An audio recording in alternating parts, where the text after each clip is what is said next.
Graça e paz, irmãos. Estou vendo uma galera boa aí. Mais uma vez, um prazer estar com os irmãos. Mais uma vez, para vocês que chegaram depois, graça e paz. Estamos mais uma vez reunidos aqui para meditarmos na palavra do Senhor e sermos edificados pela Sua palavra. E é sempre um privilégio para mim poder ter esse tempo com os irmãos. Você pode já abrir a sua Bíblia, né? Aliás, deixe a sua Bíblia aberta, não vou nem fazer uma surpresa, não vou nem falar para você abrir aonde ainda, para não estragar a surpresa, tá bom? Muito bem, vejo aqui, Maria.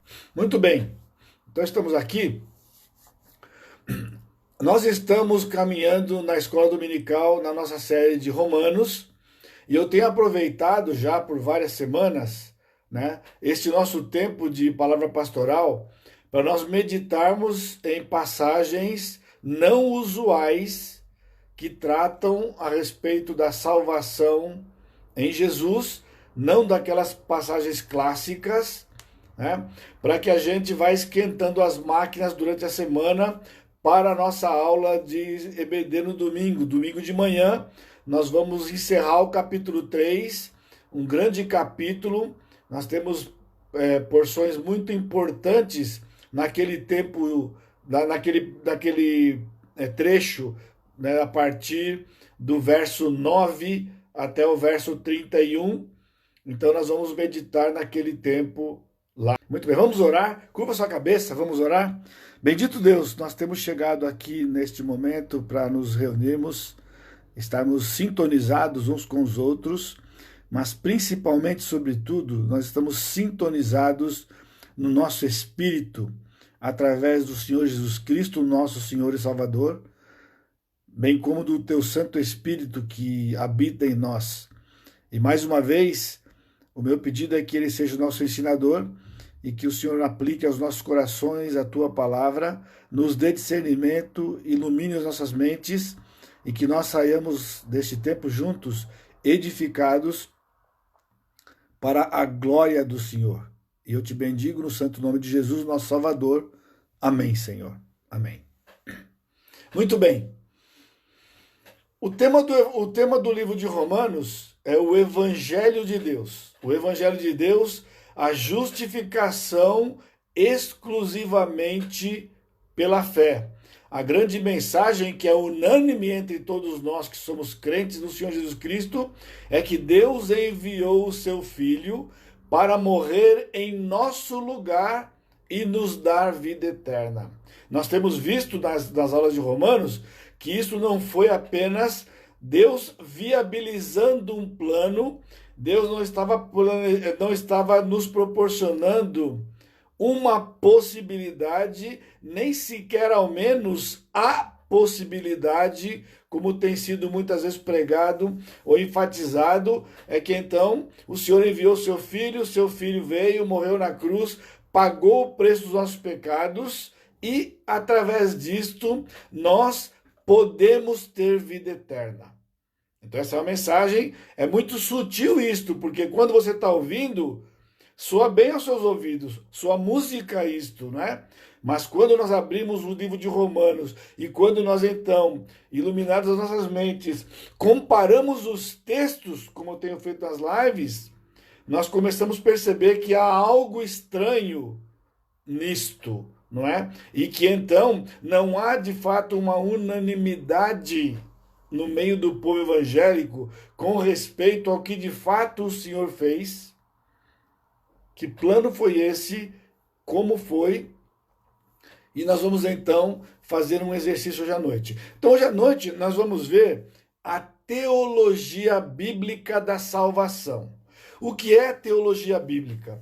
Teologia bíblica é uma abordagem teológica. Na verdade, é como os assuntos teológicos são abordados, porque existe uma teologia que é mais conhecida e popular, que é a teologia sistemática. A teologia sistemática significa que nós pegamos um certo tema e então nós procuramos textos em toda a escritura de Gênesis a Apocalipse, organizamos aqueles textos e montamos aquilo que nós chamamos a doutrina daquele assunto. Por exemplo, a doutrina de salvação, a soteriologia, né? Ou a doutrina do pecado, a doutrina de Deus, a doutrina da igreja e assim por diante. É uma abordagem que organiza materiais. A teologia bíblica, ela tem como premissa neste abordar dos assuntos teológicos, os assuntos são os mesmos, a abordagem que é distinta. A teologia bíblica, ela tem como premissa básica, né, tratar os assuntos teológicos, respeitando e seguindo a progressão histórica da revelação, ou leva como base a revelação progressiva do Senhor.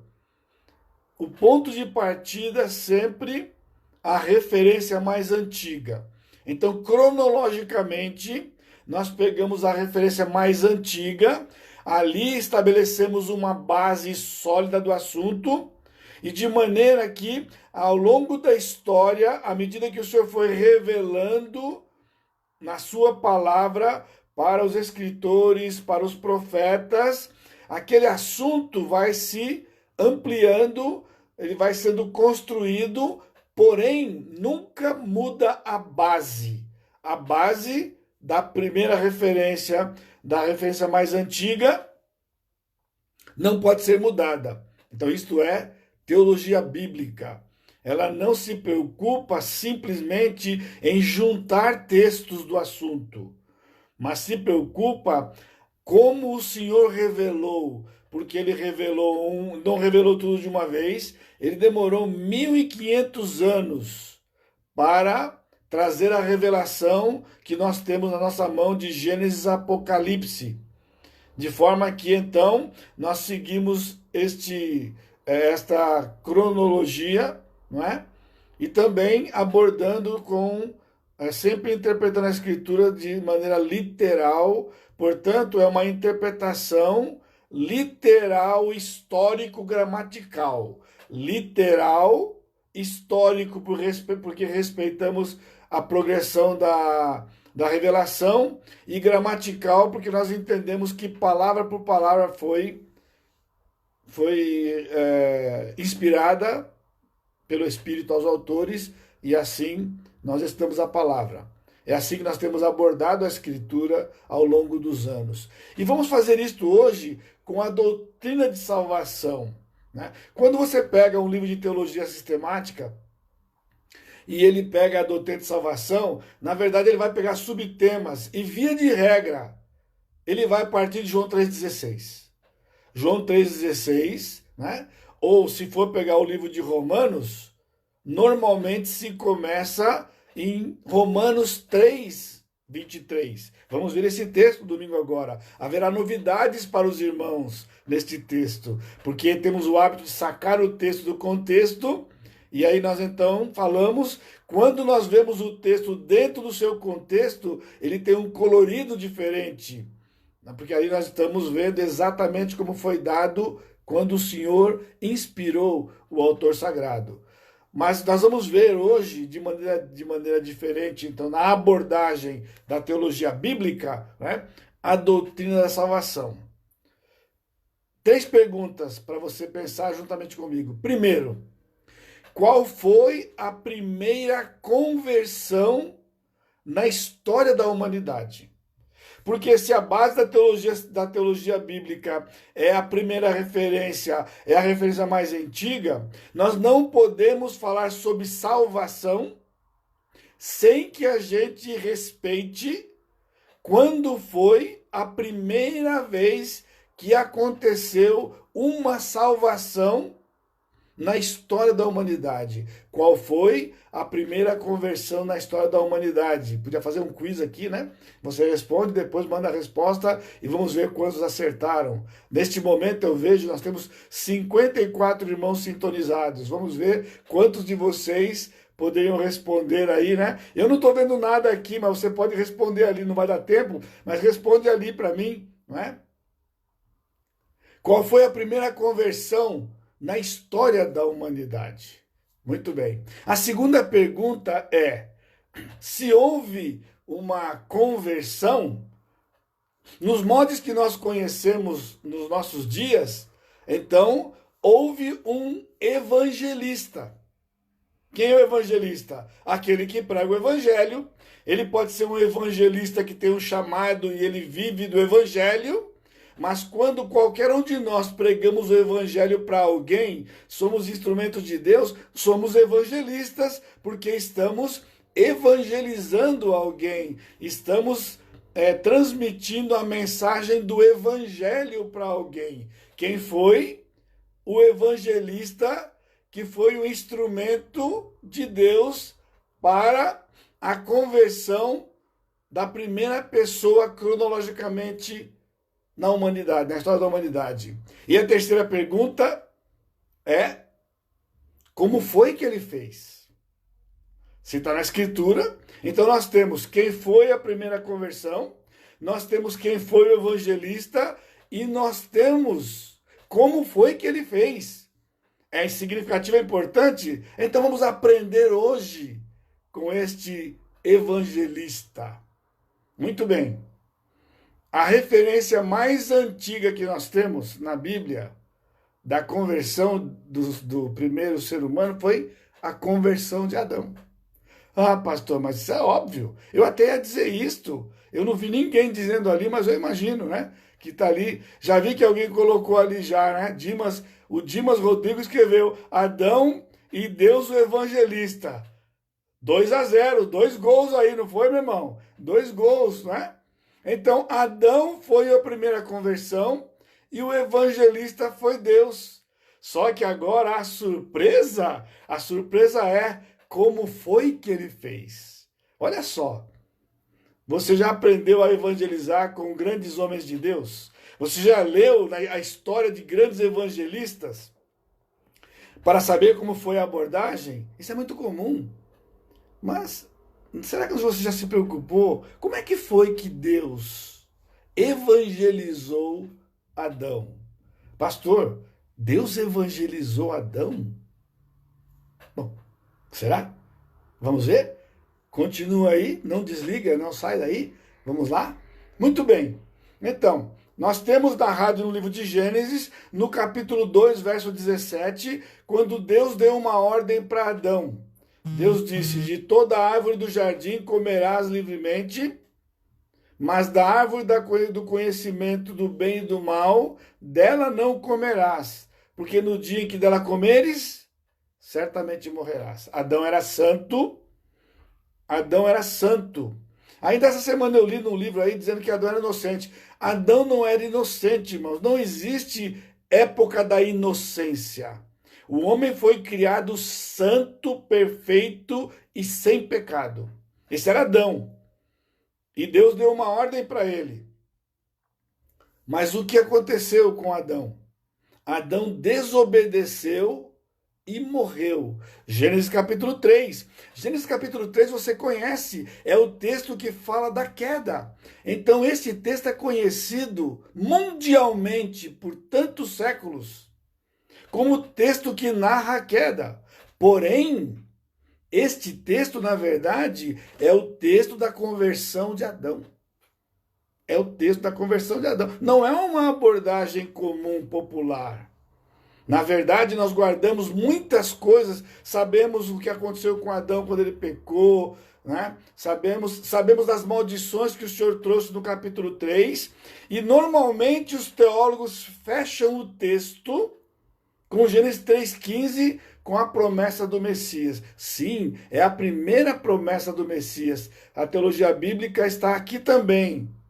Mas nós temos nesse mesmo texto a conversão de Adão. Quando Adão desobedeceu, ele morreu. O texto do capítulo 3 diz assim: tomou-lhe do fruto, versículo 6, vendo a mulher que a árvore era boa para se comer, agradável aos olhos e árvore desejável para dar o entendimento, tomou-lhe do fruto e comeu, e deu também ao marido e ele comeu. O texto disse que Adão tomou do fruto e comeu. Ela tomou do fruto, comeu, deu também ao marido e ele comeu. Quando Adão comeu, o que aconteceu? Adão morreu espiritualmente, instantaneamente. E a partir daquele instante, Adão passou a ter uma natureza pecaminosa. Não era mais santo agora. Agora ele era um pecador que, ao gerar os seus semelhantes, os seus descendentes, os gerou na sua condição de pecador perdido, com uma natureza pecaminosa e a semelhança de Adão, morto espiritualmente. Numa das lives recentes, eu fiz esta metáfora com os irmãos, né? Uma característica do morto é que o morto não vai sair daquele estado de morte sem que ele seja tirado daquela forma. Irmãos, isso é tão comum e corriqueiro, mas impressionante, que não é isso que é pregado. O que é pregado é que o homem, por si, de dentro dele, como algo que restou dentro dele, ele crê. Alguns creem no Senhor.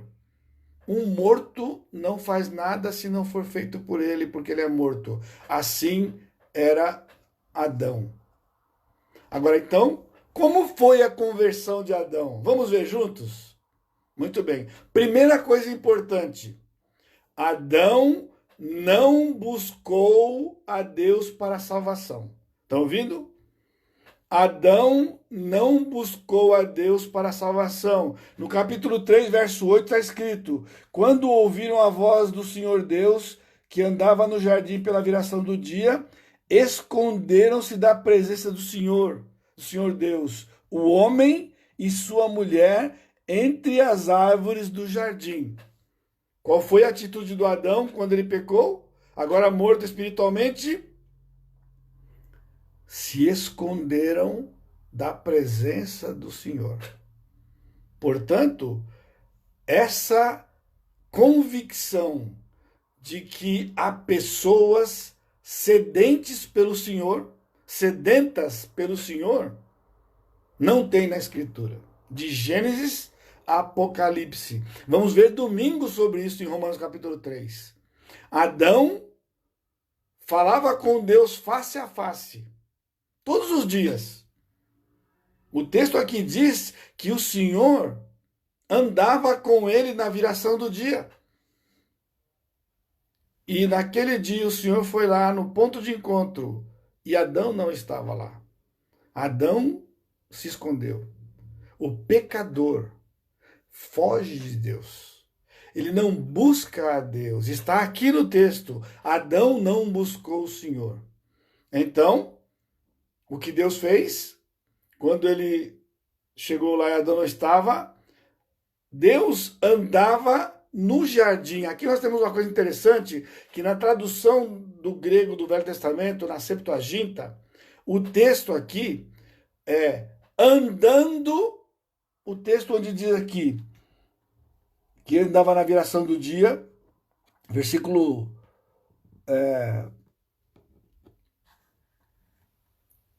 deixa eu voltar aqui, eu estou aqui. Tomou-lhe do fruto, versículo 8. Quando ouvir a voz do Senhor, que andava no jardim pela viração do dia, literalmente ele está dizendo, quando ouviram a voz do Senhor andando continuamente na viração do dia. Aqui era uma característica de Deus. Deus aqui nesse texto era caracterizado por alguém que todos os dias da viração do dia, desde que ele criou Adão até este dia, o Senhor se encontrava com Adão. E neste dia, Adão não estava lá. Romanos 3,11, nós vamos ver domingo. Ninguém busca a Deus. Portanto, quando o Espírito Santo inspirou Paulo para escrever Romanos 3,11, Paulo escreveu Romanos 3,11 em cima de Adão. Que Adão não buscou o Senhor, e a partir de Adão, nenhum pecador que nasceu neste mundo, todos buscam buscaram ou buscarão o Senhor por si mesmos. Mas o texto não acaba aqui, veja o versículo 9. E chamou o Senhor Deus ao homem e lhe perguntou: onde estás? Então, a conversão de Adão começou quando Deus chamou Adão. Adão, aonde você está? Foi até onde Adão estava. Onde você está? E aí Adão disse que estava escondido porque tinha desobedecido o Senhor.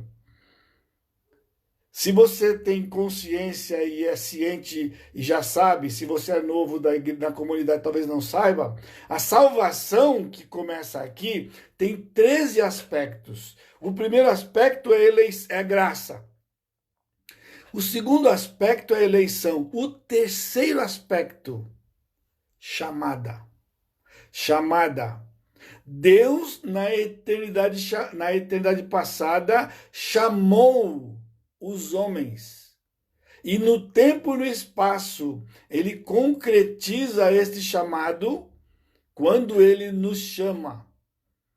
Há uma chamada geral: vinde a mim todos que estáis cansados e sobrecarregados, e eu vos aliviarei. Mas o homem não virá. O homem não virá. Então, há uma chamada que nós conhecemos teologicamente como a chamada efetiva. Lucas 19, ele disse, Lucas 19, ele disse, Zaqueu, desce, porque hoje eu vou na sua casa. E esta chamada não tem como não ouvir. Aquele dia, ele disse, Adão, onde você está? Ele chamou Adão. E Adão disse que tinha se escondido e estava com medo. E o texto continua quando, no versículo 21, ele diz: fez o Senhor Deus vestimenta de peles para Adão e sua mulher, e os vestiu. Quando o Senhor encontrou com Adão, Adão estava com uma folha de figueira cobrindo suas partes íntimas, porque estava com vergonha. Eu ouvi alguém dizer isso 40 anos atrás, que o primeiro empreendimento humano foi vestuário. E o homem não sabia fazer roupa. E passados 6 mil anos, o homem não aprendeu a fazer roupa até hoje. O homem não sabe fazer roupa, não cobre o que tem que cobrir. Até hoje não cobre o que tem que cobrir. Adão cobriu o que lhe preocupava. Mas quando o Senhor chegou, o Senhor então fez uma vestimenta para Adão que cobria o que tinha que ser coberto, que não era necessariamente a sua nudez. Porque o Senhor podia ter arrumado um outro material, mas o que o texto diz? O Senhor fez vestimenta. O Senhor confeccionou vestimenta. E o texto aqui é específico. Não era um pano qualquer. A vestimenta aqui, literalmente, era pele de animal. Tem teólogo discutindo como é que aconteceu aqui. Estão questionando o sacrifício de Abel. Liberais fazem isto. O texto aqui, lá em Gênesis, no texto hebraico, ele tirou pele de animal e cobriu, ele vestiu, ele cobriu o homem. Há uma palavra hebraica aqui, ele cobriu o homem. Aquele animal foi morto, deixou de existir, para que dele fosse tirado a sua pele, depois do seu sangue derramado. Primeiro foi vertido o sangue do animal, depois então tirado a vestimenta do animal e colocado sobre Adão. Adão viu o Senhor matar aquele animal. Adão nunca tinha visto uma morte na vida dele. Aquele animal sofria, agonizava. Aquela cena nunca mais saiu da mente de Adão. Ele transmitiu para os seus filhos isto. O Senhor mesmo sacrificou o animal e deu vestimenta para Adão. Agora veja que interessante, irmãos. Deus não perguntou para Adão, guarde isto. Deus não perguntou para Adão se ele aceitava as roupas que o Senhor estava trazendo. O Senhor não disse: Adão, você me desobedeceu, você está morto. Agora é o seguinte, eu vou dar outra chance para você. Mais uma chance para você vir estar comigo. Você quer? Você aceita a minha chance? Pode procurar. No capítulo 3, não tem nada disso. Adão não tinha a menor condição de responder. Aliás, Adão já tinha respondido quando ele se escondeu de Deus. Então, mediante a rejeição de Adão e esconder-se de Deus, o Senhor foi lá, chamou Adão, sacrificou em lugar de Adão, vestiu Adão. Isso tudo representa o Senhor Jesus Cristo mais tarde. Isso tudo aponta para Jesus. Todo teólogo sabe disso. Mas curioso, não aplica a Adão. Deus não perguntou nada para Adão, simplesmente Deus fez. Isto que o apóstolo Paulo escreve em Romanos, que Deus era justo e justificador, sai daqui. Sai daqui? Porque na primeira vez, quando o Senhor foi tratar Adão e trazer Adão de volta do seu pecado, Adão não participou, Adão recebeu uma vestimenta que cobria sua nudez, mas mais do que tudo, cobria o seu pecado. Então nós temos aqui nesse texto todos os elementos. E o Senhor agora vai edificar ao longo da história com outras revelações para edificar sobre este alicerce. O homem morreu. Adão morreu e todo homem depois dele nasce morto. O homem se escondeu de Deus, o homem não busca Deus. Terceiro, Deus buscou Adão. Deus busca o seu filho. E ele não depende do seu filho concordar. Quando eu chamo os meus, eles não têm que concordar. Ou obedece e vem ou desobedece. E na verdade eles não querem vir. Então sabe o que a gente faz? Vai lá e busca. Os meus filhos têm aprendido, logo cedinho, falar, todos eles, pai, incrível, parece que eles são surdos, pai. Eu falo, cito o nome do cidadão, da cidadã do reininho, e eu falo, fulano, não escuta, não vem. Eu ensinei para os meus 3 filhos. Você fala, ele não vem. Então, não grita. Sabe o que você faz? Levanta, vai lá e põe a mão nele. Põe a mão nele carinhosamente e traz, chama a atenção dele e fala para ele. Você está ensinando para ele. Se você quiser que ele venha obedientemente cada vez que você chama, não é um pecador. E o seu filho é um pecador. Ele não virá. Ele não ouvirá. Nós não ouvimos.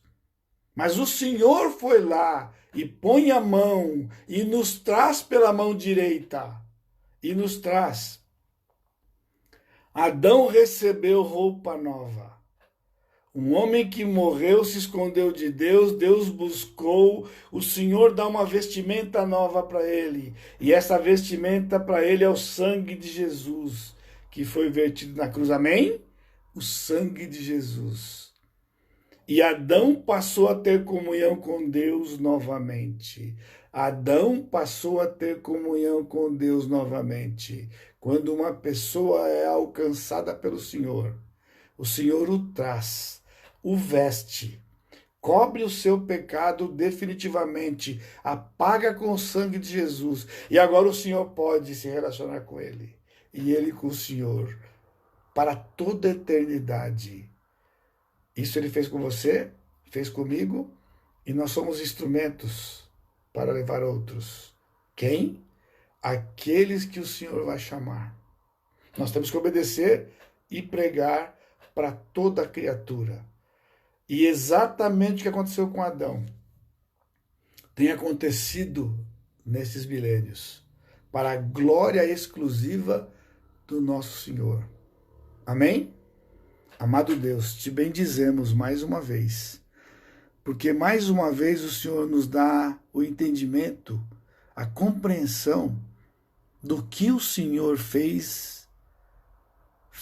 tem feito e continuará fazendo, até que o Senhor encerre o seu plano para a eternidade. O Senhor continua chamando pessoas, e que o Senhor possa nos usar, e nós possamos ser sempre despertados para proclamar a Tua palavra, na garantia que o Senhor vai continuar trazendo pessoas para o Teu reino, para desfrutarem do Senhor, da Tua comunhão para toda a eternidade. Abençoa os Teus filhos mais uma vez e nos dê uma noite na Tua presença, no precioso nome de Jesus, nosso Salvador. Amém, Senhor. Amém. Deus abençoe, meus irmãos, mais uma vez. Nos encontramos domingo de manhã, 9 horas. Graça e paz. Deus abençoe.